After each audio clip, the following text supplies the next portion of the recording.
We begin tonight with breaking news on just how unhinged the final days of the last administration were and how much worse they might have gotten. We have some examples which are just now coming to light. America's top military commander comparing then President Trump's rhetoric to Hitler's and his followers to brown shirts to Nazis. That top commander finding himself rallying subordinates to protect the peaceful transfer of authority and perhaps even head off a coup. This is Michael Cohen, and you're listening to the Mea Culpa podcast. Yesterday, for what feels like the first time, President Biden said out loud what millions of voters have been thinking for months. Have you no fucking shame? I added the F-bomb for emphasis, as it's gotten to the point now where I'm not sure we're living in a rational society. In America, if you lose, you accept the results. You follow the Constitution. You try again. You don't call facts fake and then try to bring down the American experiment just because you're unhappy. That's not statesmanship.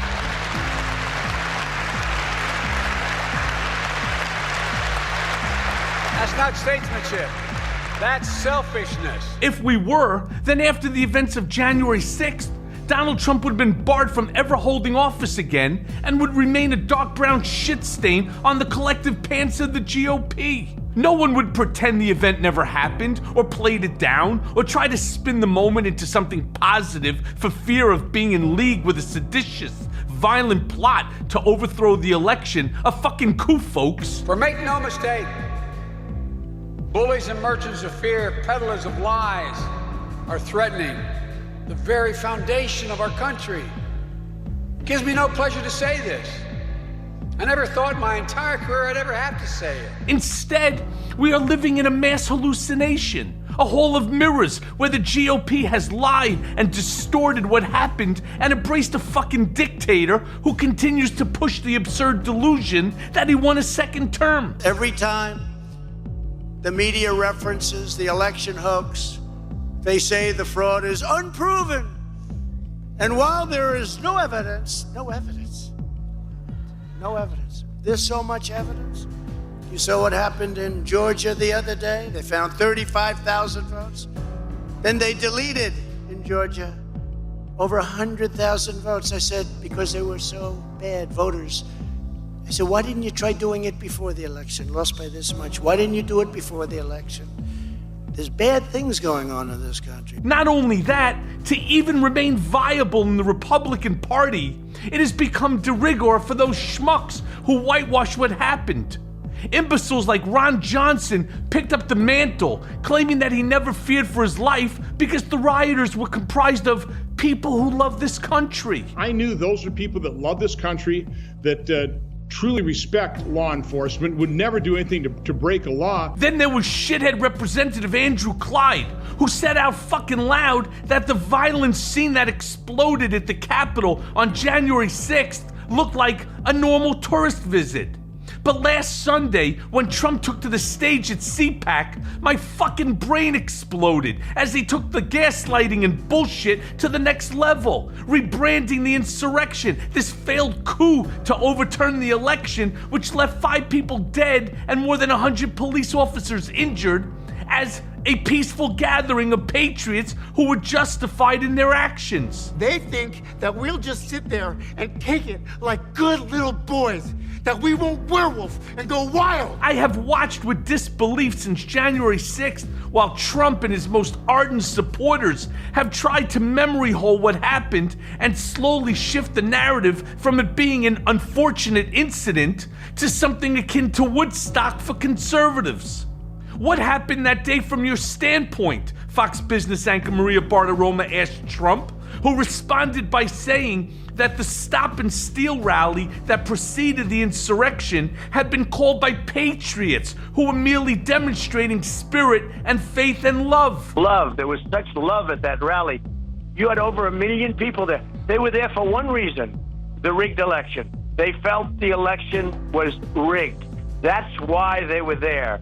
And they were peaceful people. These were great people. The crowd was unbelievable. And I mentioned the word love, the love in the air. I've never seen anything like it. And That's why they went to Washington. Then he described one of the people who broke into the Capitol, Ashley Babbitt, as an innocent, wonderful, incredible woman, before suggesting that her being shot was an inside job by Democrats and possibly someone working for Senate Majority Leader Chuck Schumer. Who shot Ashley Babbitt? Why are they keeping that secret? Who was the person that shot an innocent, wonderful, incredible woman, a military woman, right in the head? And there's no repercussions. If that were on the other side, it would be the biggest story in this country. Who shot Ashley Babbitt? Earlier in the interview, Trump also claimed that Nancy Pelosi was in part to blame for what transpired on January 6th, having supposedly ignored his call to have 10,000 National Guardsmen standing by. Unsurprisingly, everything Trump said during the interview was 100% fucking bullshit, including the whopper tying Schumer to some kind of cover-up around Babbitt's death. So I've heard that. I will tell you, they know who shot Ashley Babbitt. They're protecting that person. I've heard also that it was the head of security for a certain high official, a Democrat. And we'll see, because it's going to come out. According to NBC's News' Tom Winter, the officer who shot Babbitt was not a part of a specific security detail to a member of Congress, per a senior law enforcement official, and was most likely part of Vice President Mike Pence's detail. But what's even more frightening is this latest attempt by Trump to rewrite what happened that day and cast himself as his most lunatic supporters as the ones who were wronged. Jonathan Chait wrote of this last week in New York Magazine after Trump began his all-out campaign to turn Babbitt into a MAGA martyr. MAGA, MAGA, MAGA. Trump has slowly turned January 6th from a black mark that was threatened to expunge him from Republican politics to a regrettable episode that his allies preferred to leave behind, to a glorious uprising behind which he could rally his ardent supporters. The anti-Trump right has dismissed the insurrection as overblown, a protest march gone bad, perhaps ill-considered, but never posing any serious threat to the public. The far right's highlighting of Babbitt's death sends a different message. The insurrection was good. Babbitt's effort to penetrate the defensive barrier was brave, and the stopping of her charge a crime. By throwing himself behind this message, Trump is endorsing the most radical interpretation of his presidency. January 6th was not a minor misstep after a successful era, as fans like Mike Pence and Lindsey Graham now say. It was the heroic culmination of a righteous uprising. Love at that rally, and they were peaceful people. These were great people. The crowd was unbelievable, and I mentioned the word love. The love in the air. I've never seen anything like it. You have people with no guns that walk down, and frankly, the doors were open, but there was also a love fest between the police, the Capitol Police, and the people that walked down to the Capitol. People who walked with no guns, with no nothing, and they're tremendous, in many cases, tremendous people. Tremendous people. I cannot emphasize enough how dangerous a message this is to send his already delusional and fucking unstable followers. Trump is far from done, though. I have said before how a wounded Trump is a dangerous Trump, and now we are seeing that manifest in his public statements. I don't need to recount to you the ways in which Trump is under siege. Sure, his business is crumbling, and he might very well go to prison. Even his once packed rallies have become boring sideshows. So, like any showman, he's taking things to their most extreme and appealing to the most extreme of his base because that's all that he has left. As Mitch McConnell said in his floor speech on February 13th, Trump loved this. He loved what happened on January 6th because it was all about him. These people were fighting for him. They were fighting against democracy and against free elections, to be sure, but they were fighting for him, and that's what he cares about. And he's gone right back to that. He's continuing to lie about the election, lying about the crowd size. He's now back there's no remorse. And there was never any remorse. He's out there on the loose now. He's created basically this cultish adherence to the big lie. David Frum, writing in The Atlantic this week, spelled out how this is nothing less than Trump and the GOP embracing a new kind of fascism.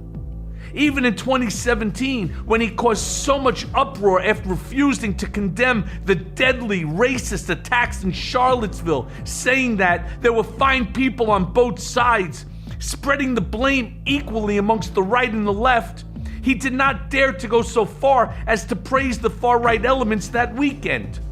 Frum writes, whatever he felt in his heart, he was constrained by certain political and practical realities.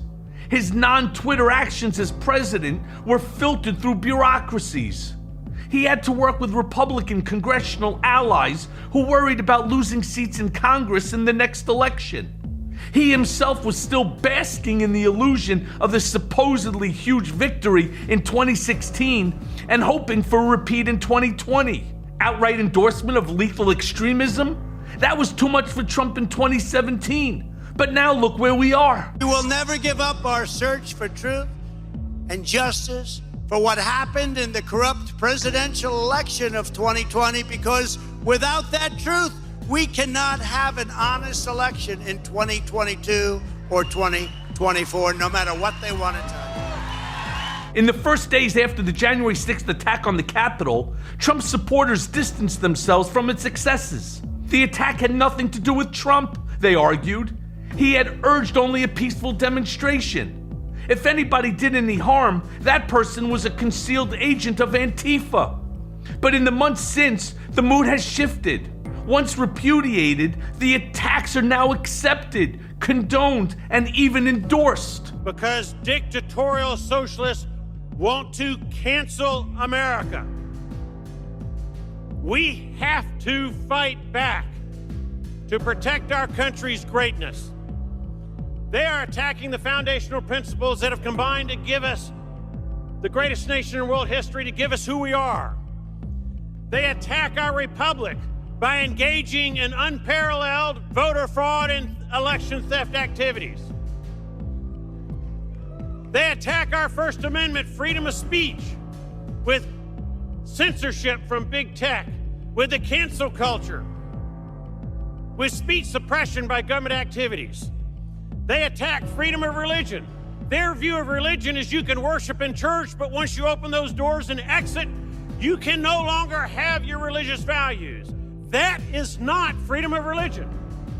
You have the right to live your religion 24 hours a day, 7 days a week, but that's not what the dictatorial socialists are insisting, and that's not how they're changing America. In the past few days, leading pro-Trump figures and even non-Trump conservative figures have endorsed a startling Twitter thread by a previously boutique podcaster, Daryl Cooper. Tucker Carlson read the thread aloud on his show. In the end, Daryl Cooper writes, not every theory about election fraud is true, but Trump's voters, quote, are absolutely right that their government is monopolized by a regime that believes they are beneath representation and will observe no limits to keep them getting it. End quote. That is true, and every honest person knows it. The thread argued that the January 6th protesters were right to believe that they had been cheated out of power they deserved. They were right to believe that the government and the law were conspiring against them. They were right to believe that their opponents were capable of anything, even assassinating Trump. The implication? They themselves were equally entitled to go just as far. It shows the real danger that we're in.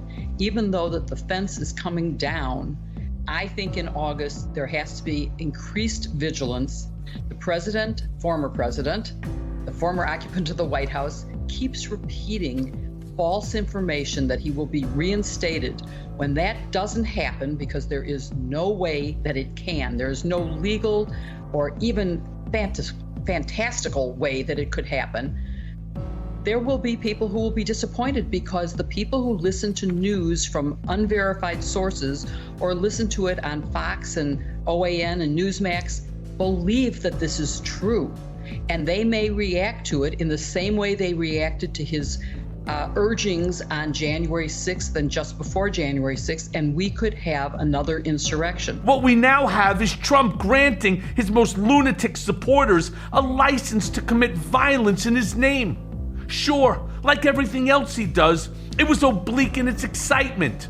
But he is leading them to water, that's for sure, and the coming months may prove to be the most violent and frightening we have yet to know. That's the sound of the police. That's the sound of the beast. That's the sound of the police. That's the sound of the beast. That's the sound of the police. That's the sound of the beast. That's the sound of the police. That's the sound of the beast. And now for the main event. My next guest on Mea Culpa is one of the leading progressive voices working today. David Pakman's eponymous show, first broadcast once a week in Northampton, Massachusetts community radio, has now grown to become a mammoth, nationally syndicated series reaching millions of listeners and is broadcast on both Dish and DirecTV. In addition, his YouTube channel airs daily content and boasts close to 1.4 million subscribers, generating over 900 million views. On any given day, he can be seen dissecting the gross negligence of the GOP, analyzing Trump's CPAC horror show, or discussing how the Biden administration should respond. In addition, he has become a favorite punching bag of Joe Rogan, who has sparred with Pakman of his own podcast a number of times. The show features some of the most extreme personalities on the right in the hopes of exposing their views and has become appointment viewing for progressives seeking to fight back against the current authoritarian push. He joins me today on Mea Culpa at a perilous time for our democracy as Donald Trump has shifted into his most extreme iteration with the GOP gleefully following him down the rabbit hole. So let's listen now to that conversation. So yesterday, in a rare address about the 2020 election, President Biden said, and I quote, "In America, if you lose, you accept the results, you follow the Constitution. You don't call facts fake and then try to bring down the American system just because you're unhappy. That's not statesmanship, that's selfishness." At this point, what can or should Biden do to stop Trump from continuing to tear apart his presidency and the country with his lies about the election? Well, the reality is anything he does is going to be attacked. And so the most important thing is what can he do to just ensure that in 2022 and in 2024, the actual winners are the people who are announced as the winners and ultimately hold the offices that they won. Anything Joe Biden does is going to be attacked as an infringement on free speech. It's going to be attacked as an attack on the election system itself, because everything's backwards, right? If you want to defend the system so that just anybody who can vote, the narrative right now from the people that are remaining around Trump, and it's not everybody who was originally around him, but there still are some, is that no, the fight for electoral integrity is on the side of those who say that it's the former president that won. So the best thing Joe Biden could do is what can he do federally to prevent the bills like the one that now is being pushed in Texas from becoming law, and in so many other states. And there's a real question as to whether on the federal level you can get that done.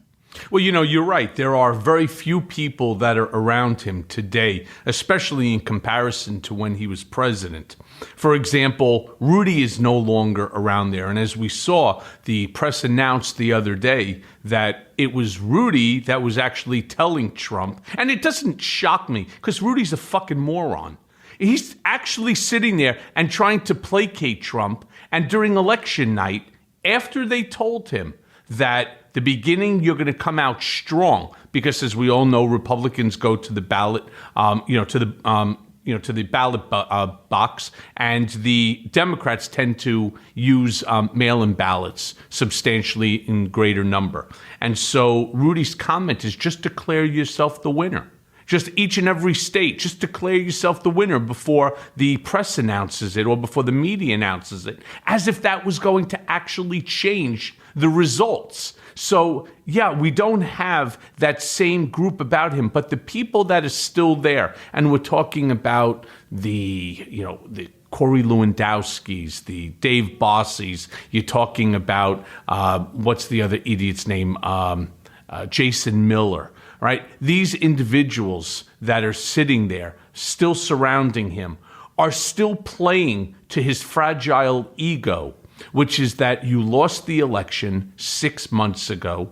Get the fuck over it already, right? Move on. Well, what I don't understand is the report that, revealed this whole thing of Rudy saying, a supposedly drunk Rudy saying, just go out and say you won, which is ultimately what Trump did. The report from the book is that people like Jason Miller and Bill Stepien and Mark Meadows at the time said, you can't do that. But later they seem to just fall in line with it. And I'm trying to understand what the dynamics are. Are they just captive? Like once you do that at 2 a.m., then they have to go with it? Because as far as the report is, they were saying don't do that originally. Well, and they probably did say it. Now, look, I have zero regard for either Stepien or Meadows, especially Meadows, who I just find to be a despicable human being. One of the problems is you don't want to fight with Trump. I've been in the room. I've been in that situation. You just don't want to fight with him. So you will tell him something that you know to be right, something that you know is responsible for the position that you hold. And yet once he tells you no, well, now what are you going to do? You're going to fight with somebody who's like a 5-year-old in a grown man's body, right, who's going to sit there and attack you in front of everybody? You just don't want to do it. And so you say, listen, you know what? If this asshole wants to make these sort of ridiculous statements, it's on him. It's not on me. I did my job. I warned him. It goes back to that old expression. You can lead a horse to water, but you can't force him to drink. That's Donald Trump. You could take his fucking head and shove it into the water, right? But he won't drink. And he is as stubborn as a mule. So what do? You just say, okay, and then you step away and you let him do whatever it is that he wants. It's the only one statement that Lewandowski used to say that I actually agree with again and again and again. And that is, let Trump be Trump. Because you can't stop him. It's not like Corey was letting him be himself. You just can't stop him. That's the problem when you're dealing with a narcissistic sociopath. When you were advising him as a lawyer, did it even matter that you're the guy that knows the law? Or is that completely secondary to just whatever it is that he wants to see as the outcome? Well, is it any different than the fact that he knows more than his generals about war? Right. He knows more than the scientists when it came to the coronavirus, than experts like Dr. Fauci or Dr. Birx, right? Epidemiologists that have degrees that actually know what they're talking about, versus a guy who's basically, coming from his gut reaction, who has never read a book in his life. So the answer is, it makes no difference if you're a lawyer or you're not. If you answer the way he wants you to answer, you're the guy who's right. If you answer contrary, how many fights I've had with that man over things that he was doing wrong. And, it got to a point that he accepted my response, whether it was in favor of what he was looking to do or contrary, but he still always did what he wanted to do. Very, very rare. Now, we also talked about, what can Joe Biden do right now to stop this wave of, Trumpism, to stop the nonsense that's going on with the continuation of the misinformation and the disinformation that's being put out by him and his cohorts. And I really do believe that Merrick Garland, our Attorney General, has an obligation to start to impanel special counsels on a regular basis. I don't care if he creates a special counsel every day for the next 60, 90, 120 days, until such time as Trump's individuals and Trump and his kids and others are all held responsible. Because I think the American people are entitled to an answer. And we just don't get it. It's almost like, okay, he's out of office. Let's just all forget the last 4 years and move on. But you can't, because, it's like the remnants of a fart. It just lingers there. and it just doesn't go away. So you need to Febreze that shit. Well, this is where I think Republicans are just so much more ruthless and shrewd than Democrats have ever been, because, look at the number of Benghazi hearings with Hillary Clinton, and look at what you could go back to Bill Clinton in the 90s, look at the Obama quote scandals, which were not even real scandals, and they are shrewdly ruthless or ruthlessly shrewd. And there is a sort of complacency that I think is already pointing to a not good situation in 22 and 24, where, hey, you know what? It is tough to remove an incumbent. And it was done. Trump got 4 years and he was removed. But too many people are already satisfied with that. And I do think that, how do you justify not doing the January 6th commission as originally envisioned? I know it's looking like there's going to be something done, but not what was... What if this was reversed? They would do 4 years of hearings. There's no even iota of a doubt. Oh, absolutely. I mean, they would be shredding the Democrats every single day. There would be at least 100 open investigations. You would have Mitch McConnell screaming from the bully pulpit every single day about what Hillary Clinton is doing, or what whoever the Democrat, Joe Biden, is doing if it was reversed. And would he be justified? Absolutely, he'd be justified. The American people, your employers, have a right to know what the fuck went on. And we don't. And we're more confused today than we were back then. And that's an unfair thing to put us through. And what happens is then you have the media, and they're creating their own narrative, because they're trying to stay ahead of the bloggers, and that everybody's now fighting and competing for information. And then instead of getting actual facts, you're just getting innuendo. Well, I think you don't know. You have no idea what's going on. You actually have no baseline within which to formulate a response, other than the fact that you're just either regurgitating what somebody else had said, or you're just sort of imposing your own belief system. But your belief system doesn't matter when you're dealing with Trump and Trump world, because you don't understand him. You don't understand how his mind works. And even the guys who were journalists that spoke to him, for a book, right? Or spoke to him for an article, 30 years ago, 20 years ago, 10 years ago, even last year. And they got 15, 20, 40 minutes, an hour with him. You can't understand him. He's guarded when he's talking to press. It's another thing when you're sitting across from him day in and day out for a decade and a half, and you really fully understand him and the machinations of the Trump organization. The books that are the unauthorized, the ones that are not based on interviews with him, like we talked about this, there's this, frankly, we did win this election that's coming out. And there's another book from Lenig and Philip Rucker from the Washington Post. The apparatus of Trump just immediately says all the anecdotes are fake. It's all made up. It's anonymous sources. You can't believe any of it, which is totally predictable. But as someone who knew the guy, is any of the stuff that gets reported in those books implausible? Yeah. In some of them, there were a couple of books. I don't want to specifically state which one, because I would be shitting on the author right on this program, and it's not really right. I'd rather get him or her onto the program and ask them where they got that information from and sort of contradict it. But so much of this stuff is, I was in the room when he said, no, you weren't.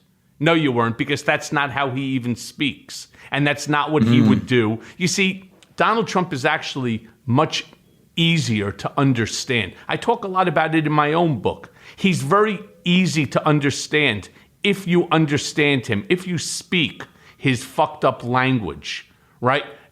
Then it's easy to understand what he's thinking, what he wants to do, what he will do, because Donald Trump is a very myopic individual. There's not this great range of thought process. He's like history. It'll repeat itself. So if Donald Trump, for example, has a steak on Monday, chances are on Tuesday he's going to have the same steak and potatoes. Or he'll make a derivative. He'll get a hamburger, right? But he's very easy to understand. Like, for example, you'll never see him eat a piece of fish, right? It's just not in his repertoire. He doesn't eat fish, for whatever his reasons may be. So if they write in a book that, we were having dinner and Donald was eating a piece of salmon, no. No, Donald doesn't eat salmon. So it's those details that signal to you as a guy who was around him for so long that some of the stuff is not plausible. Absolutely. Absolutely. And it's a shame because that lack of accuracy is what Trump uses in order to continue promoting fake news concepts, the fact that the media is disingenuous. This is all against him. It's part of the witch hunt. And in many cases, the media is wrong. They just happen to be wrong. They either didn't fact check properly, like all the people who wrote about me being in Prague, right? I've never been to Prague.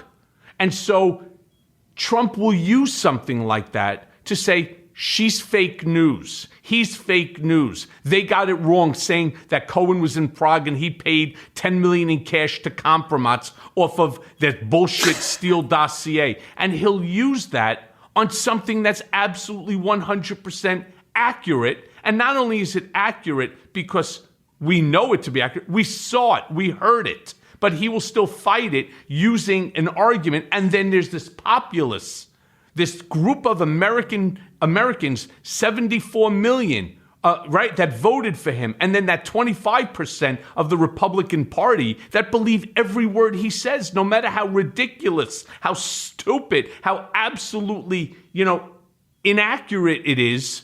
For example, let me give you a quick example on this one.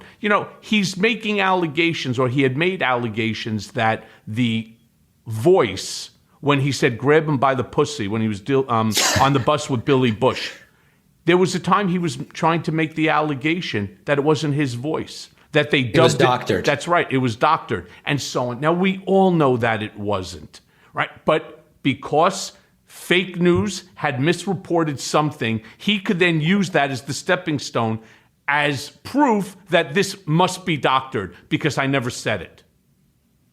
Did you ever figure out with the Prague thing, like at one point, there was the possibility that there was just another guy named Michael Cohen who did that thing. And then at another point, the hypothesis was, if you went but you didn't clear customs, technically you weren't in Prague in a legal sense. Like there were all these different things. Do you know how that ended up being a story? No. I know that there were people like this Louise Mensch, as an example. Yeah. She wrote that I must have another passport, like an Israeli passport, because I'm a Jew. So not only is it offensive, right? It's also inaccurate. I don't have an Israeli passport. In fact, I've never been to Israel. I intend on going when I'm off home confinement. It would be the first trip in my life to the Middle East. So the notion that I have another passport, the notion that I got to Germany somehow and then walked to Prague, I don't know. There is no answer.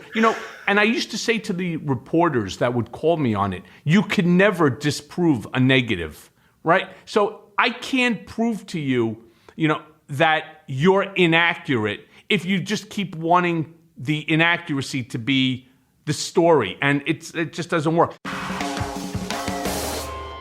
After a year unlike any other, we all deserve some summer fun. But be on the lookout for new travel scams designed by cybercriminals to steal your identity.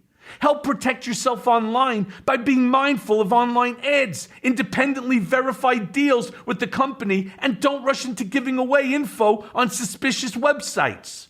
You put your information in so many places online. Unfortunately, cybercriminals around the world keep finding new ways to steal identities. The all-in-one protection of Norton 360 with LifeLock makes it easy to have protection in the digital world. Device security helps block cybercriminals from stealing your personal information. VPN with bank-grade encryption helps keep information you send over Wi-Fi safe. LifeLock Identity Theft Protection monitors your personal information and alerts you to potential threats. Now, no one can prevent all cybercrime and identity theft or monitor all transactions at all businesses. But if you have Norton 360 with LifeLock, you can opt into cyber safety. So sign up today and save 25% or more off your first year by going to norton.com/Cohen. That's 25% off Norton 360 with LifeLock at norton.com/Cohen.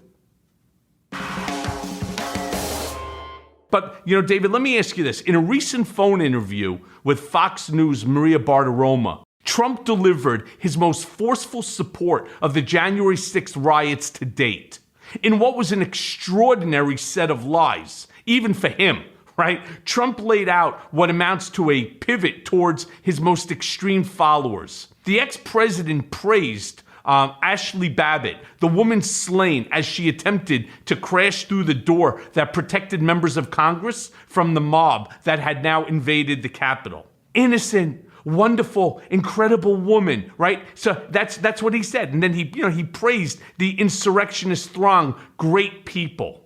Then on top of that, he denounced their arrest and jailing as being unjust. Now, he also then implied that Babbitt had been shot by the personal security detail of a leading member of Congress. And I think he said, I've heard also that it was the head of security for a certain high official, a Democrat. It's going to come out. Discuss with me, if you would, these statements, or at least the tenor of these statements and what they mean to you. Yeah, it's extremely dangerous. I think even later in that same interview, Chuck Schumer's name was floated and everybody was sort of non-committal. I think Maria Bartiromo said she heard it and Trump didn't really comment on that. Extraordinarily dangerous. But also think about the hypocrisy where we have had for years situations where there's a police interaction with someone suspected maybe of having committed a crime, or there was just a 911 call and it's not even clear there was a crime, and they get beaten or even in some cases killed by police. And very often the refrain is, well, even having been there was wrong. They shouldn't even have been there. They never would have interacted with police, and thus it never would have happened. Ashley Babbitt was trespassing already. This is the exact argument that they typically make when the situation is reversed. She could have avoided any interaction with police just by staying home that day. She didn't have to go to Washington. Now, it's still a tragedy that she died. I wish that she hadn't, but an investigation was done into the incident. There was not wrongdoing found. And if the situation were reversed, the very same people would be saying we've got to stand by law enforcement. It was investigated. There was no wrongdoing found. And the police that were there were in harm's way. We have to defer to their assessment of when force has to be used. I mean, it's just pathetically hypocritical. Well, that's Donald Trump. That's his middle name, hypocrite. Because he fucking lies like you breathe. And I say that all the time, and I mean it. For example, you may remember years ago when he claimed that he was sending that he had sent an entire investigative team to Hawaii, and that they found out information on Obama's birth, and just wait till just wait till that info comes out. It's beautiful. It's incredible. Just wait. What he's doing is he's playing with the public because he doesn't believe that the American people have longer than a 1 to 2 week memory span. And sadly, most of these followers do not. And they forget that he even brought it up. But here's the truth about that. He never sent anybody to Hawaii. There were no investigators. There was no information. But he tries to change the narrative by imposing his own set of facts, repeating them over and over again, and getting morons like Maria Bartiromo to repeat the same shit as Sean Hannity or fucking Tucker Carlson or any of the other bunch of, white supremacists to continue to promote this ongoing continuous lie.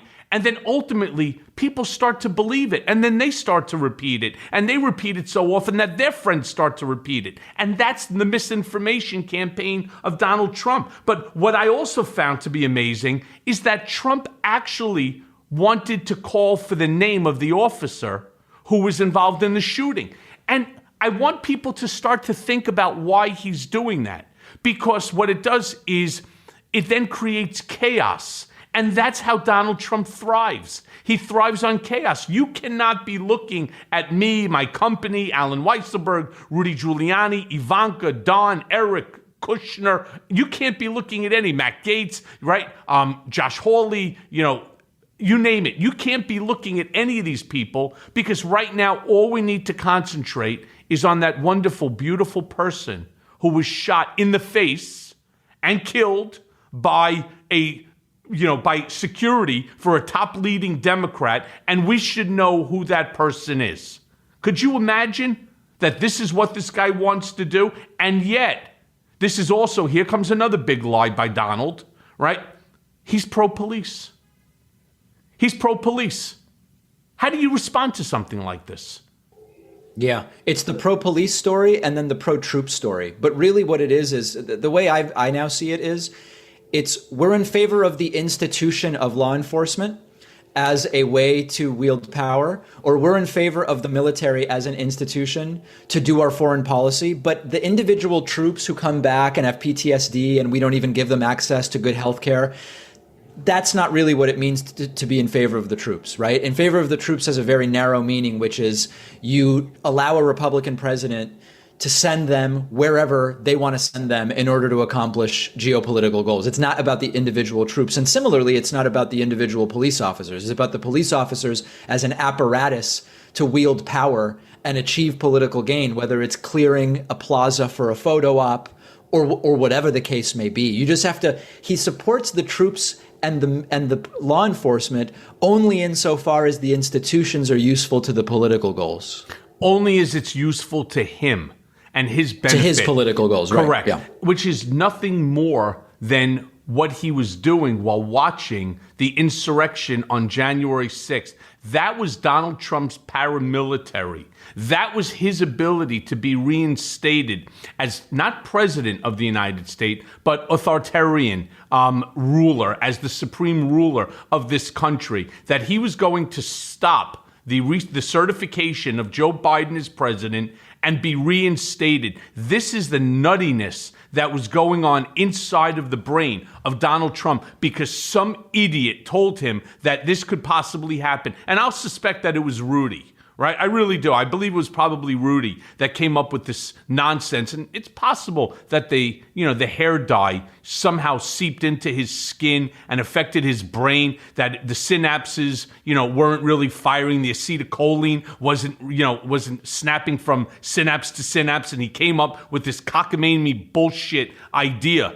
But he creates a real danger to this country because even the fact that it's absurd, they still decided to do it. Hey, I will see you at the Capitol. No, you won't, because he's a chicken shit who went running back to the White House for the sole purpose of watching it on television. And now he wants to use the death of Ashley Babbitt. And I'm with you on this one. No one should have died that day, but they should not have also stormed. Nobody should have been storming the Capitol. And you put yourself into a dangerous situation. And I'm really sorry for her and for her family. It's just a loss of life for a ridiculous goal that could never have been achieved. So I don't understand it. And I really am. I hate to see anybody lose their life over stupidity. But that death is not on the hands, as far as I'm concerned, of the police officer that was protecting the door, to where the members of Congress were.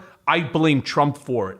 I blame Rudy for it. I blame Don Jr. and everybody else that gave a stupid, impassioned speech about this is our country. We have to take it back. We need to fight like hell, right? I'll see you at the Capitol. It's on their hands, not on the police officer. But the sentiment that's coming from Trump and commentators like Tucker Carlson and Mo Brooks is that all their anger and violence was justified. This one really blows me away, right? They're arguing that the January 6th protesters were right to believe that they had been cheated out of power that they deserved.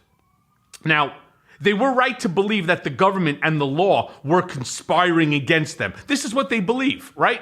That they were right to believe that the government and the law were conspiring against them, that they were right to believe that their opponents were capable of doing anything, even assassinating Trump.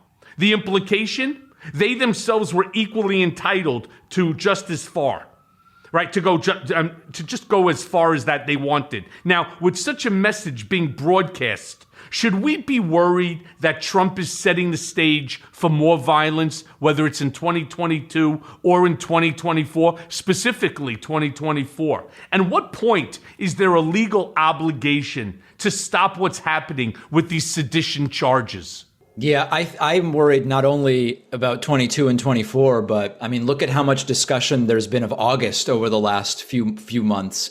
and whatever the expectation is among the followers for August as well. I don't want to be hyperbolic and say I think there's imminently going to be some riot. I don't think that. But I think January 6th proves that these are people that are willing to do things in the real world. They're clearly willing to take what they do on Twitter and wherever else and push it into the real world. So it has to be taken seriously. Now, 22 or 24 or what will be the trigger, I don't know. You know, you've got this Mike Pillow guy, Mike Lindell from My Pillow, who's going around and fomenting a lot of this stuff and saying we're on the verge. We're like right there. We're about to do it, and it's all going to happen. And when that doesn't happen, you know, if you fall for that in the first place, you're likely to be very angry when it doesn't happen. And then all bets are off in terms of what people are willing to do. My hope is, Michael, that they're so unorganized that they just won't be able to put it together, because I think there's every desire you only need a few thousand people to do real damage and to wreak real havoc. I think the desire is there. I'm hoping they're just not organized enough to get it done. And the saddest part is you actually hit the nail right on the head. We cannot just hope and pray that this doesn't happen. And when it does, people start putting up the emoji of their hands together. You know, my thoughts and prayers are with you. No. It doesn't work that way. It really doesn't work that way. And I believe that Joe Biden's administration, including the FBI and the Secret Service, our law enforcement, who I praise all the time on the show, because despite even what had happened with me, I have nothing but respect for law enforcement, for anyone that puts on the uniform. And I don't just mean military. I don't just mean, Secret Service, FBI. I'm talking about all uniform, firefighters, police officers, you name it. And I believe that they are not just going to hope that nothing happens. I believe that they are already formulating, if not already have, a plan in order to ensure that this bullshit doesn't happen again, not in August, not in 2022, and certainly not in 2024. And I don't believe that nothing is going to happen. I believe something will happen, but I believe that our law enforcement, our intelligence agencies that are monitoring this, very, very, very carefully, that they will have more information than obviously what either you or I do, and that they will put an end to this very, very quickly. They will not allow what happened on January 6th to happen again under Biden's watch. But you're right. What happens when you have 2,000, 5,000, about 50,000 people getting together, armed and dangerous, and willing to sacrifice themselves for the supreme leader? That's what Donald Trump wants. You know, the best way to become a dictator is you stifle somebody's First Amendment rights, right? And then you bring in the military to take control of the government, or in this case, a paramilitary, a group of idiots running around with Trump, flags and, MAGA flags and the Make America Great Again, paraphernalia. That's really the dangerous part. Now, speaking just quickly about August, I personally don't believe anything's going to happen in August. Simply, of course not. Right. And mostly because D.C. is closed in August. Congress isn't even in session. So even if he was to be somehow, right, the miracle of God, that he gets reinstated as president, you can't even do it properly because Congress isn't even in session. So it was just the wrong month for them to have picked. They should have said July, they should have said September, but they picked the worst month because nobody's even there within which to reinstate him as president.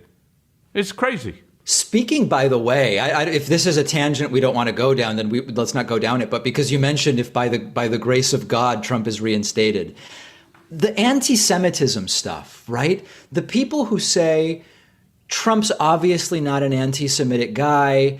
His daughter converted to Judaism. His grandkids are Jewish. His son-in-law, who's Jewish, is in this position of privilege in the administration and all of this different stuff. To me, that is meaningless. I mean, there's everything from anti-Semitism to philo-Semitism to people like the Saudis who want to do business with Jews because they think they're clever, which is still based on the same anti-Semitic tropes. What's like the truth about Trump's personal view on that? Donald Trump doesn't care if you're Jewish, Christian, but he does care if you're Muslim. He believes that all Muslims are actually Islamic terrorists. That's in his mind. But Judaism, Catholicism, he doesn't care. And why? Because he has no religious conviction of his own. So the fact that Ivanka, would he preferred her not to have married a Jew? Maybe yes, maybe no. He didn't really care because he has never himself been to church except for the one time that he was confirmed, which is the picture that he shows, all the time, right? And as he's, holding the Bible, he doesn't know the Bible. He doesn't understand, the meaning of religion. He's never sat for a sermon or for mass, right? He just hasn't. And again, he has no religious conviction. And all you have to do is just recall when they asked him one time, if you were to apologize or if you could go into confession, right, for a mistake, what would that mistake have been? There's no need for me to, to go to confession or to, to apologize to God. I've never made a mistake. This is a man who is incapable of understanding anything other than himself, his personal wishes and his personal wants, because he's ignorant, he's arrogant, and he's just stupid. He's just plain stupid, and he believes in nothing other than himself. The world starts and ends with him. Now, David, let me just jump back into this. In Philip Rucker and Carol Lenig's upcoming book, I Alone Can Fix It, they show the genesis of the big lie having come from an allegedly drunken Rudy Giuliani, encouraging Trump to just go and claim the victory regardless of the vote tally at the time. That's what I was talking about, early on in the show. Now, even after Arizona was called for Biden, he still encouraged Trump to just go declare victory right now.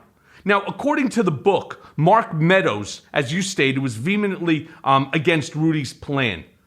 What do you think actually changed in Mark Meadows and the others who at least displayed a shred of decency before this election? I think it's just once the cat is out of the bag, their only option is either you quit or you publicly say, I don't agree with that, in which case you're fired, or you end up just going with it with the calculation that, hey, listen, maybe this will somehow work. Maybe somehow the results will end up favoring Trump and I want to continue being chief of staff or whatever. I think it's the same self-preservation that motivates Trump himself, where they say, well, it wouldn't have been my choice to start this we won stuff. But now that Trump did it, what choice do they really have other than quitting or getting themselves fired? It seems like it's not really much of a choice at all. Yeah, I mean, I don't believe that they had some coming to Jesus moment or some religious or belief system that had them. I agree with you. That's what we were saying early on, in the show when we were just chatting about it. It's all about their own preservation. And you really can't have an administration run on self-preservation versus upon what's doing right for not just yourself, but right for the country. But book after book, on the final days of the Trump administration, we hear a constant theme, right? Adults inside the administration were on guard on election night, afraid of what Trump was willing to do to keep hold of power. Now, what I find astounding is that there were no safeguards to prevent any of this from actually happening other than relying on people's sense of duty to the country and to their position. Now, the fact that we didn't end up in a bigger crisis, I truly believe, is more luck than anything else. Discuss this with me and my listeners. Yeah, I completely agree. And, oftentimes when we think about history, we get this feeling of inevitability that it went the way it did and it was certain to go that way. In other words, the inputs that we had were inevitably going to lead to the outcomes that we had. But it's really not like that. And sometimes seemingly irrelevant little details can significantly change the course of how things go. Even the 2016 election, at the end of the day, it was only a few, it was relatively few votes in just a few states that meant Trump was president instead of Hillary Clinton. Even in 2020, it was slightly more, but still relatively few votes in a few states that meant Trump didn't win. And I think that there was a real a bullet dodge to a degree, as bad as things were. the pandemic is sort of evidence of that. I mean, it's hard to imagine. In my birth country of Argentina, one of the worst pandemic responses in the world, but the U.S. under Trump was very, very bad. And imagine if he had one, what would have become a vaccine distribution, just to give an example. So as bad as it was, I agree that I don't know if it's luck or odds. It could have been dramatically worse. Now, you know that, David, you and I have that in common, by the way. What Argentina? Yeah, my grandmother was born in Argentina, in Buenos Aires, just like you. That's where I was born. That's incredible. Yeah, yep. That was a long time ago, and I miss her dearly. But yeah, I noticed that with you, that you were born in Argentina, specifically in Buenos Aires. You know, the same as mi abuela. I do want to ask you this, though, because since you brought up Argentina, which right now is really going through a world of pain as it relates to this pandemic. But there's turmoil right now all over the world, right? You turn on the television, you see what's going on in Cuba. You see what's going on in Haiti and in so many other places around the world, right? Donald is right now using these issues that are going on, and no two are actually the same, right? One was about the execution of the president in Haiti, and what's going on in Cuba, of course, is the cost of living, the fact that there's no food, there's no opportunity, and so on. So every one of these countries have various different issues that their people are contending with. But Donald is grouping them all together, and whose fault do you think it is? It's Joe Biden's I would fault. guess. It's Joe Biden's I was going to say, fault. or communists or socialists. No, it's all Joe Biden's fault. What are we doing? Under my administration, this never would have happened, right? This is what he's saying. And what blows my mind, for God's sakes, people, put the fucking Visine in your eyes so that you can see clearly. It's just not true, right? Under his administration, nothing would be different. The world is the world. It moved in its direction that it did. The pandemic created a problem, not just here in the United States, but across the entire globe. On top of that, Cuba's been going through its own issues. Now, of course, the pandemic is not helping, right, in order to, bring food and opportunity and, the rise in inflation over there. And Haiti, what do you think, Joe Biden sent somebody over there to kill the Haitian president? But this is what Trump does. He puts stuff out there, which in essence is true. The world right now is upside down. But the untruth is what he would have done to stop it. That this would never have happened with me. Look at what's happening now with Russia, with this new R-Evil, that group of hackers that somehow managed to disappear. This would never happen under my administration. I would call up Vladimir. I'd call Putin and tell him to stop it, right? And his people fucking believe him. They believe him like the cult leader that he is. What do we need to actually do in order to stop this nonsense? And now, of course, everybody, looking to companies like Facebook, and they're looking to companies like Google to start to do their job in helping to curb all of this misinformation, disinformation. But I don't know if that's enough. I don't know if it's enough, and it's just going to be called suppression of speech, sadly, and it'll become part of the narrative of what's being done wrong. I mean, yeah, the technique is called the fire hose of falsehood. You throw a bunch of stuff out there. It all sounds overwhelming. I mean, look, Argentina's chaotic, and Cuba and Haiti. Then you step back and you say, wait, Argentina was chaotic while Trump was still president. Haiti's been the poorest country in the Western Hemisphere for decades now. That didn't change at all. It didn't improve at all when Donald Trump was president. Cuba, the situation in Cuba since 1959 has been close to what it is right now. And in fact, the sanctions that President Obama eased, which President Trump put back in, certainly didn't help the situation in Cuba one bit. But who's going to do that, right? I mean, Fox News isn't going to say, let's break down these 4 or 5 things, add gas prices to it, which we understand why they're climbing, add grocery prices. You throw it all together and it sounds like pretty convincing, because that's a lot of stuff that's bad. Only if you take it piece by piece can you break it down, and nobody's really taking the time to do that. You can't, because he throws so much shit against the wall that you can't actually piece it apart. Right. It's just impossible. And yes, I am waiting to see what this Biden administration is going to do. Let's just use Cuba as the example, because we can talk about each and every, country and what the United States needs or can do in order to help.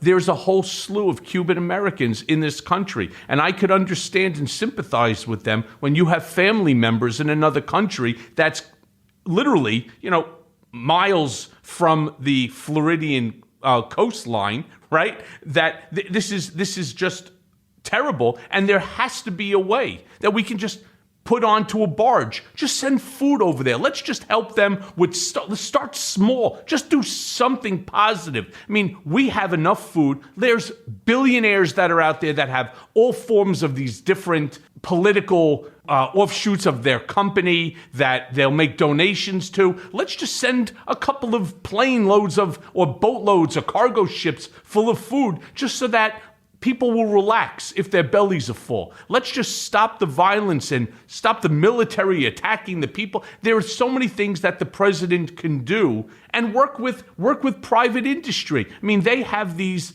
they have money that's set aside in order to do this. I mean, just take like the Melinda Gates Foundation as an example. I don't buy $100 million worth of food and send it over there. Rest assured, it'll calm things down for a couple of days so people could start to breathe. And then you start to figure out, what else do we need to do? We got to get them vaccinations. I think the whole world needs to be vaccinated. Let's finish with what we started here, and let's move. Let's move to the next country and the next country. I mean, that's who we are. That's what America's all about. We're supposed to be the country that helps everybody. That's just my opinion. And I would add to that also, let's ease those Cuban sanctions that Trump put back in place, because listen, the point since '59 was to use them to try to get them to change their government.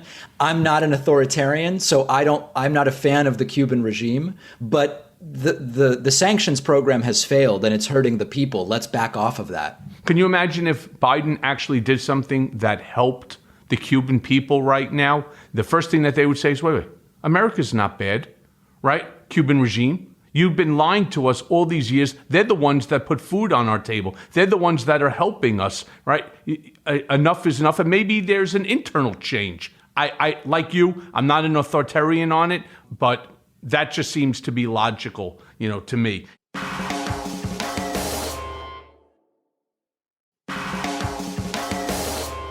Now, some Democrats believe that it's time to go on the offensive and force the GOP to answer for their insanity by portraying them as they are, rightly believing that the racism and the conspiratorial ranting will be a huge turnoff to suburban voters, and the more the party makes that front and center, then the better it's going to be on Election Day. Now, that said, Democratic Party orthodoxy still stress that kitchen sink issues like jobs and infrastructure have more impact than delving into the GOP's madness. What's your point of view on that? This is really tough. I was just talking to the political scientist, Rachel Bidekoffer, about this, who's really good on this issue. The Republican Party has abandoned policy, right? If you even just look at the videos from CPAC last week, there was no economic program put forward. It was just Joe Biden's socialism would be really bad.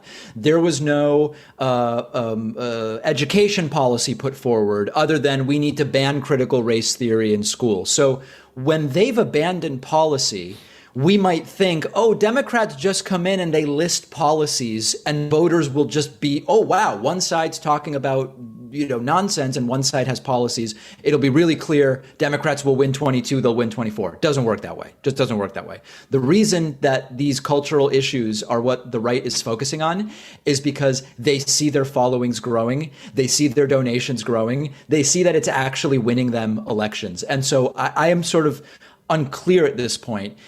If you can fight policy with better policy, that's a real clear win. If you're trying to throw policy when half the country doesn't seem to care and cares more about owning the libs and memes and calling things socialist, I have no idea how you fight against that. I have no idea either, which is why I'm asking you the question. It blows my mind to see what's going on, because I personally think that Bill Kristol summed up CPAC the best with his tweet yesterday, and I quote, "This weekend's confederacy of dunces was a window into what conservatism has become. There was, of course, no pushback from anyone in the GOP. Nearly every speaker assured the CPAC attendees that they were all victims and potential martyrs." I end quote. What do you think it will take for the current GOP to abandon this suicide pact with this MAGA lunacy? They have to start losing and losing big. And what's really crazy is under this package, they did lose the House in 2018. They lost the Senate in 2020, and they lost the White House in 2020. For a lot of voters, that would be enough to say it failed. But when they say, well, in 2018, it made sense because when you win the White House in the first midterms, you always lose, so they excuse that. And then they don't really believe they lost the Senate and the presidency in 2020, so they go, well, we didn't even really lose there. They're not ready to abandon it yet. So I think sustained losses, I think that the MAGA people losing in 2022 will probably be damaging to the movement. And certainly if 24 implodes, but it's going to be sticky because, 74 million people voted for the guy and 2/3 of them say at least 2/3 say they would do it again. So they've not lost the will yet. Yeah, I don't know if they say the 2/3 was based upon the fact that they're just staunch Republicans or that they would actually want it to be Donald Trump. I mean, that was never really properly identified. But one thing for certain is that his base of around 28% of the Republican Party, that is his core base. Now, is that enough to win an election? No. Do I think Donald Trump's going to run again in 2024? No, for a host of different reasons, including indictments. Including indictments coming up, including the fact that he knows that he will lose the election again, and his ego, his fragile ego, cannot stomach another loss. And this bullshit line of it was stolen. Notice what Donald Trump always does. It's not about me. They stole it from us. That's his line to his listeners. But in his mind and in his heart, it's all about him. They stole this from me, and I want it back. That's super interesting because especially in the Maria Bartiromo interview on Sunday, he seems to be using the language of a guy who's running more than he has at any point. And my instinct was that there were two things that were the most likely to keep him from running. One, his picks in 22 all lose, and he's just powerless. He loses political capital that way. Sees the writing on the wall and says, all my friends lost in 22. It's not looking good for me in 24. The other thing would be that his health is just not suitable to running a campaign. But you think it's not going to happen for other reasons? Yeah, for other reasons. One, I believe that the district attorney here in New York, as well as the attorney general, Tish James, I believe that additional indictments are on their way, superseding indictments as well. I also believe that the American people have had enough. I really do. Now, that base of 28% appears to me to be dwindling. And you know that it is. And unfortunately, not fast enough for all of us. It's a problem that I like to term as Googleized, right? We all want things instantaneous. We want our information on this spot. We want our deliveries through Amazon on the spot, right? This is what we've become. We've become this instant gratification society. And that doesn't happen with justice. But rest assured, his eponymous company, his kids, so many people around him are all going to face the court system, right? That's my opinion. And that's just the start of it. I also, as I stated before, his ego, his fragile ego, will not allow him to accept another loss. Right now, as he speaks and as he's talking about running again and sort of floating the idea, that's all just part of the grift. That's the money grift. And he's so fucking good at it. I'm telling you, David, there is nobody better at grifting money than Donald Trump. He has perfected it.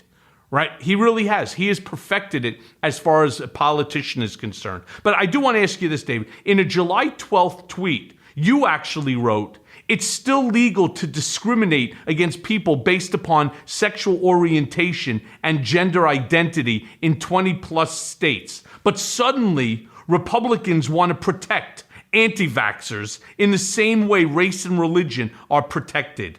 What a country. Now, if you would discuss with me what it is in the makeup of the GOP that has created this outright hostility towards vaccination, or do they just see a winning political issue to rally their base and to raise money? It's so perplexing because this is the vaccine they believe their dear leader got for them. And yet so many of them don't want it. It really does not make any sense to me.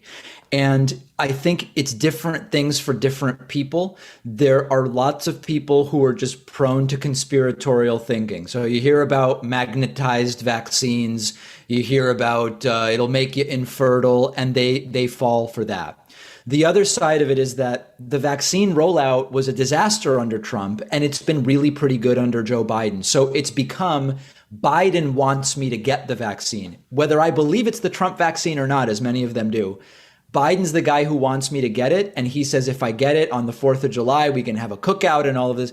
Nope, that's Joe Biden telling me how to live my life. So I'm against that. But the hypocrisy with the non-discrimination stuff, the whole point of, for many of these folks saying sexual orientation shouldn't be protected, is that they say people choose their sexual orientation. Now, I don't know about you. I don't remember ever saying, I'm going to decide today to like girls. I just always knew I was heterosexual growing up. So it doesn't seem to be a choice. But if that's a choice, getting vaccinated or not is a choice. Why would we protect that? Why would we regulate and tell the government to force businesses to say, regardless of vaccine status, you can come in, when it's a choice. There's no bigger choice than getting or not getting a vaccine. Yeah, I don't even know how you put the two of them together in the same sentence, vaccination and sexual orientation.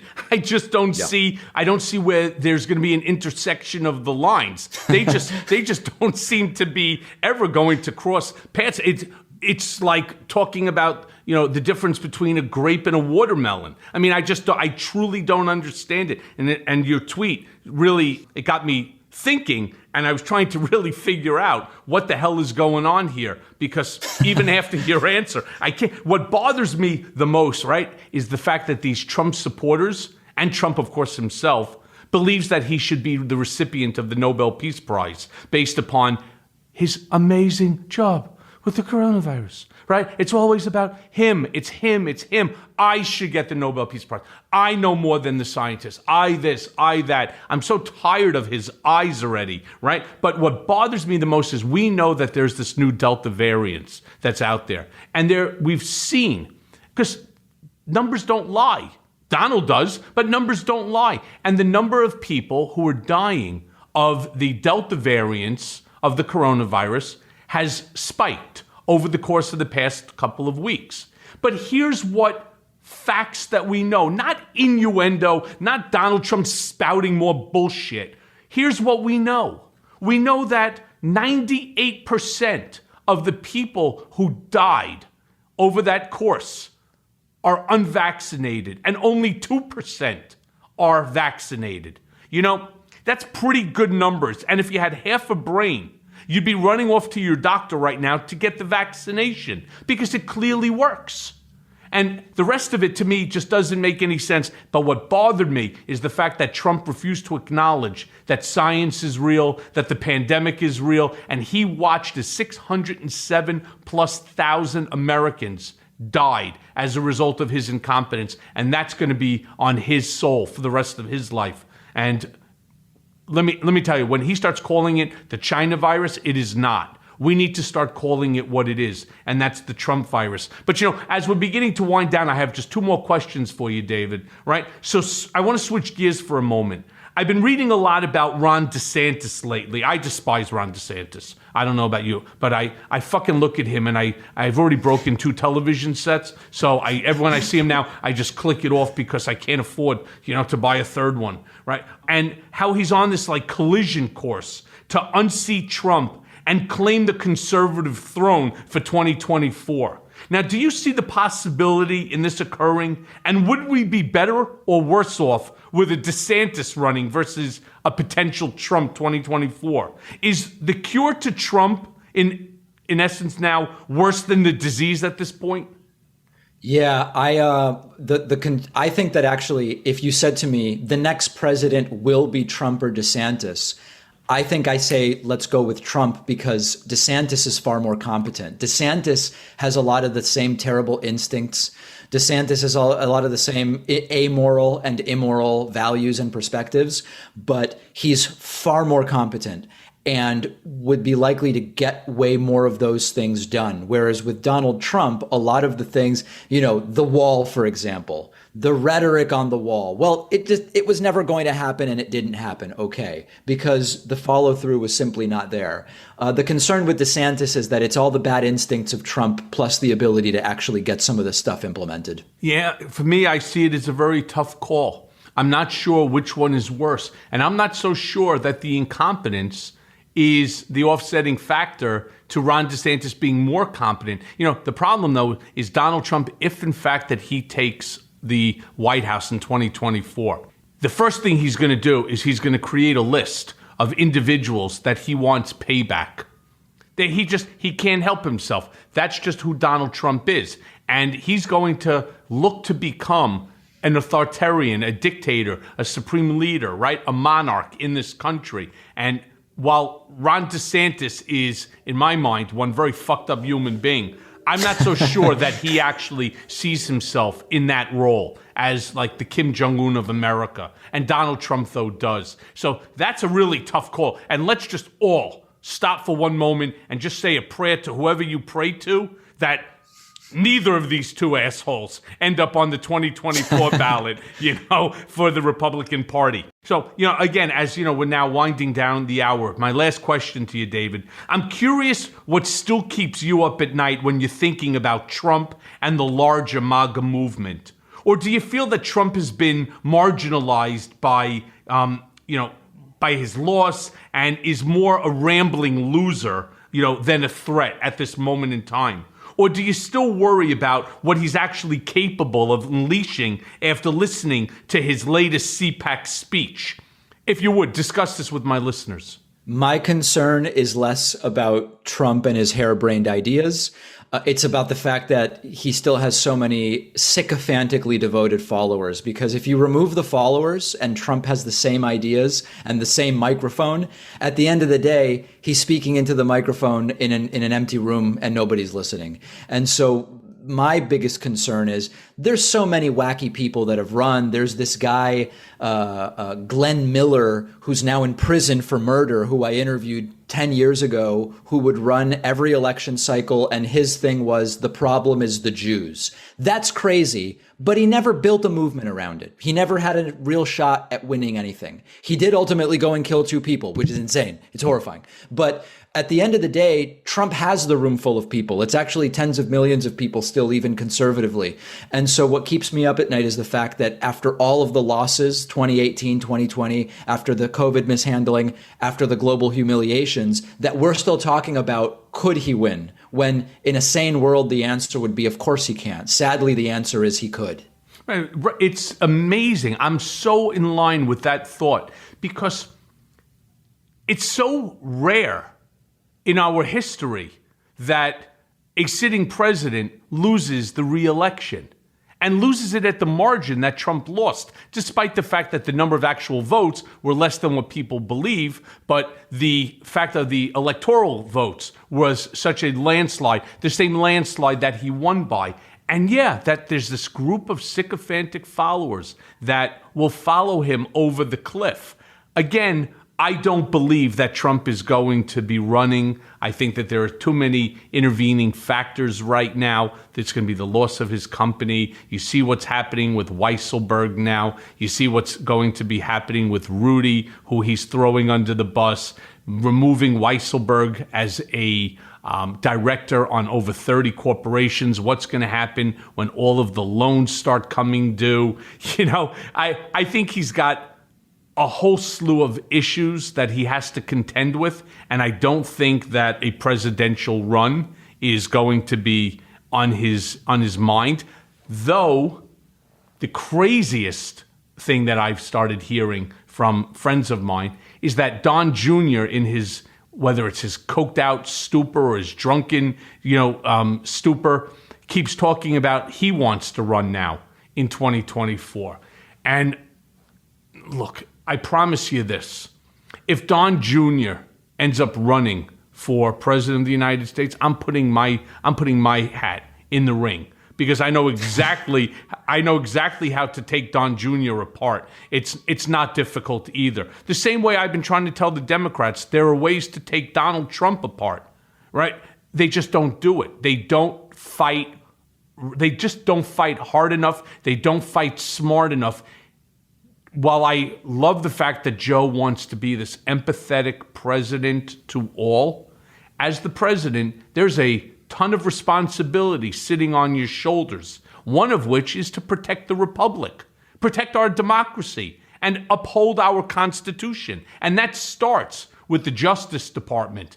And as happy I was that he had chosen and appointed Merrick Garland to be our AG.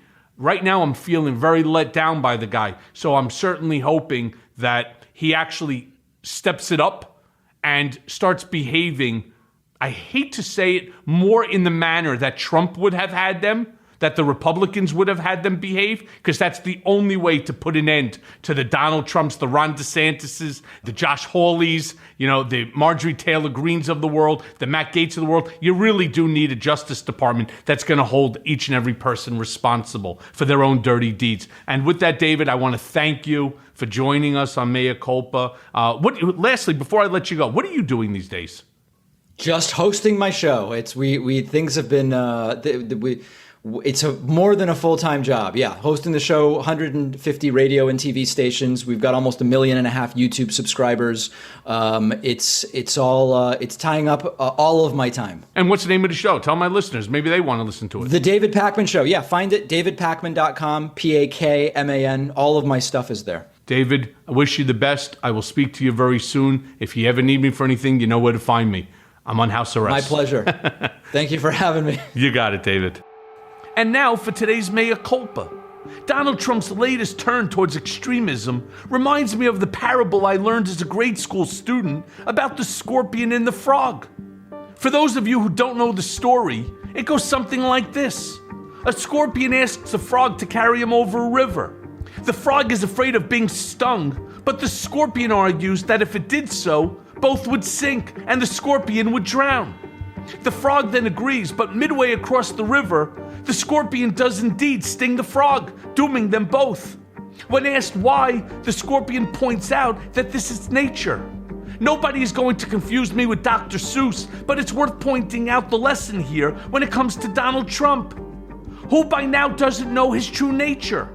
That said, the GOP thought it could swim across the river with Trump on its shoulders and use his popular appeal and fundraising ability to bolster the party's fortunes. They could control him, they thought. He would move back towards the middle once elected. The fact that none of this happened and Trump stung his party handlers repeatedly will go down in history as one of the great political horrors of this early century. But what's worse is that despite getting stung over and over and over again, the GOP is lined up to take more abuse. The upside, they would argue, is the political power derived from Trump. But the MAGA movement is nothing like the apparatus and power built in the wake of, say, Ronald Reagan, who shared his victory and brought scores of newly minted Republicans with him for the ride. The Reagan Revolution was a Republican revolution. But any attempt to make comparisons between him and Trump are simply asinine. Trump's power only benefits Donald Trump and those he directly shines his light upon. But that favor is conditional. It comes with strings and an oath of everlasting loyalty to the man. The MAGA revolution is ultimately about one man and one man only. It cannot scale because Trump does not want to share the light. He will never pass the baton, and he wants it only for himself. What he has created is the first modern dictatorship in American history. The fact that he is out of power is irrelevant. He still has the means and capacity to inflict tremendous damage. His latest turn towards an even more extreme iteration is the most frightening version of Donald Trump to date. The GOP should have squashed him like a fucking bug when it still had the chance. Now it's too late, but history will judge those who have let him operate poorly. At the moment, that might be the best we can hope for until the MAGA fever breaks. And thanks for listening. Mea Culpa is brought to you by Audio Up, Midas Touch, and LSJ Media, and it's written and produced by Jimmy Jelinek. Executive producers are Jared Gustat, Jimmy Jelinek, myself, Michael Cohen, and Phil Alberstadt. Our editor is Lisa Orkin. It may be a new day politically, but nowadays the landscape is more confusing than ever. Donald Trump may have lost the battle for the presidency, but in many ways, Trumpism is winning the war on the state and local level. Mea Culpa is here to help guide you through the wilderness and keep you informed. And let's face it, we all want Trump, Rudy, and the rest of these seditious traitors to see justice. And folks, it's coming. So stay tuned as I guide you through the twists and turns of the criminal process that will ultimately see them behind bars. Mea Culpa, nothing but the truth.